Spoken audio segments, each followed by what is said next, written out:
Hi everybody, so I'm going to tie up loose ends on the free fall tutorial. The first tutorial walked you through the acceleration due to gravity and the fact that it's the same for all masses, talked about the symmetry when something rises and falls and how the time up equals the time down and the initial speed up equals the same speed at the same height when it's on its way down. So I want to talk about the effects of air resistance and how we're going to treat it in this class, and then talk about g-forces. So this shouldn't take too long, but fill in these gaps. And I believe the last problem on the practice can be done. So the idea that all objects accelerate at 9.81 meters per second squared is predicated on the idea that mass does not matter. And that is only true if air resistance is negligible. So I want to talk about, because all objects in this class or the things we're going to look at are going to be falling through the air. So when do we treat things at 9.8 and when do we not? So the first thing we say is when air resistance is significant. And I'll try to explain what that means a little later. But when it's significant, this is what happens to an object, and you want to be able to describe this. Then objects eventually. So eventually is a vague way of saying it sometime later. And that reason I can't be more specific because it depends on the object itself. Skydivers, this will happen for skydivers much later than, let's say, for precipitation like raindrops or snowflakes. So what will eventually happen? They'll eventually stop not moving. You're always going to be moving unless there's something holding you up, but you're going to stop accelerating. So when you jump out of an airplane, let's say you're skydiving, your initial acceleration is going to be that 9.1. But since you're plowing through a significant amount of air, that acceleration gets less and less and less until it becomes zero. And what does that mean in terms of your motion? Well, it certainly doesn't mean your velocity is zero. It doesn't mean you stop falling. But what it does mean is you reach what is called a terminal velocity. And a terminal velocity is simply your maximum possible speed. In other words, you reach a max speed. A lot of people say this is the terminal velocity. No, it's not a velocity, first of all. It's an acceleration, and it has nothing to do with the air resistance.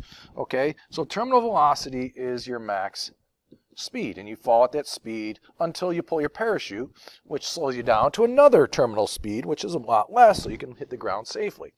So skydivers, if you're just laying out flat, I think you don't have to know this, but it's around 125 miles per hour. So if you skydive before you pull your parachute, you're going to be moving that fast. Not that it really matters, because you can't feel yourself moving fast. The wind will seem like it's moving that fast, but you don't feel any thrill from that. Whereas precipitation, like a snowflake or a raindrop, can be, let's say, a meter per second or a centimeter per second. If it's a big hailstone, it can be coming pretty darn fast and do quite a bit of damage. But the point is, different objects have different terminal velocities, again, because they're significantly affected by air. So when we go to do the problems, or the problems you did on the previous tutorial, it is assumed that air resistance, and I sometimes call that drag, is negligible. Okay, and I want us to understand under what circumstances, boy, I spelled negligible wrong. I added GI twice. No, I didn't spell it wrong. I did spell it negligible. Sorry. Okay, so under what circumstances is negligible? Well, the first case is if you fall over short distances. Okay, now short distance is kind of vague, but in a classroom, that's usually a short enough distance. Even out the window in this room, it's a short distance. But if you start approaching, 10, 20 meters, then even a bowling ball its acceleration is going to drop a little bit. So generally less than 10 meters. The other thing that's important, actually I should have put this first, is you want a compact, massive object. Like a marble, a bowling ball, a baseball, not a feather, a snowflake, a piece of paper.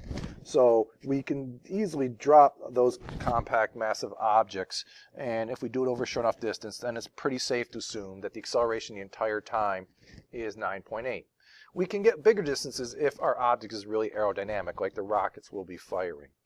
So I'll make sure we're clear on that. But if I say we drop something off of a tall bridge, a building, you can expect that it's going to eventually reach terminal velocity because of air.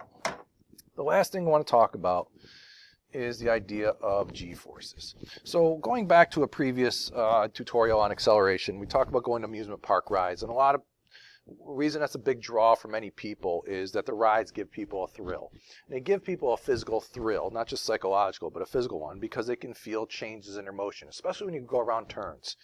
Or if you go over hills on a roller coaster, or you go from going down to up at the bottom of a hill, you really feel something.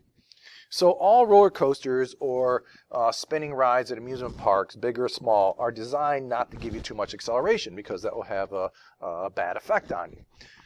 So I want to talk about some of those thresholds. Not that you're going to be tested on it, but it's just kind of interesting. When we talk about the effects due to acceleration, we usually express it not in meters per second squared, but in terms of g's. Okay? Because little g is such a common acceleration, it's easy to reference that. And let's just be clear, 1g is essentially 10 meters per second squared. I know it's really 9.8, but we can say 10 here. It's essentially the same thing. So if I ask you to calculate the number of g's that something feels, what you would do is simply take this acceleration, and usually measured in meters per second squared, so I'm just going to put that in parentheses, and you divide it by 10, because 1g is 10. So if I'm in a ride where I experience 25 meters per second squared of acceleration, 25 divided by 10, that's 2.5 g's. So what does that mean for us people? Well, I'm going to skip the 1g one, but 1g is unusual for you to feel, let's say, when you're accelerating a car. So if you're a car, it's at a red light and it turns green, and you put the pedal to the metal, you try to accelerate as quickly as possible. You might be approaching 1g, but you're probably going to be closer to a half a g. So to experience 1g of acceleration from a car or going straight is unusual. It's not hard to do it when you're turning. So let's go to the other ones because they're the ones I'm really interested in. If you're in an amusement park ride, it's 2 to 3 g's. We say that's a thrill.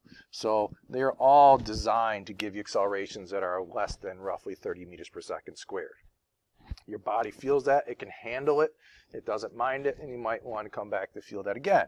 If they design a ride, especially the ones that turn really quickly, that's greater than 4 to 5 g's, then you get sick. You might feel nausea, you might get dizzy, so you're not going to want to go on that. And in certain, for astronauts, when they have to train for these high accelerations when taking off, they got to be able to handle that without getting too nauseated or dizzy, so they will do some special training. Some of you might have been on rides that simulate that, at Disney especially.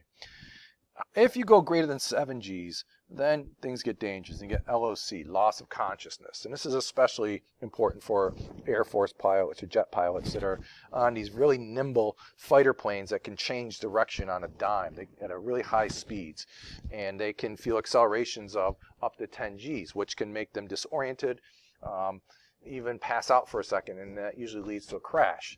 One way to get around that is they wear these flight suits that keep pressure on their legs to keep the blood flowing throughout the body. So the reason why you get this is because your brain isn't getting oxygen as easily, because when you're accelerating that, the blood has a hard time flowing throughout your entire body. Lastly, if you experience greater than 30 g's, and this is a ballpark figure, that usually leads to death. Okay, your body just cannot handle that kind of acceleration. So I'm using this just to reinforce the idea that you can feel acceleration, and because of that, there are physiological effects that go with higher and higher accelerations. So at this point, we should be good with all these problems. The one I didn't do is D, so let's do that right now based on the idea of reaching terminal velocity. So suppose if we picked up on this problem that drag was significant. On the way down, the cat reaches terminal velocity. What would its acceleration be at this point? Okay, so what you want to take from that is terminal velocity means we reach the maximum speed. Our speed isn't going any higher, therefore acceleration is 0. So we should be able to sketch graphs of what the speed and acceleration look like as you fall.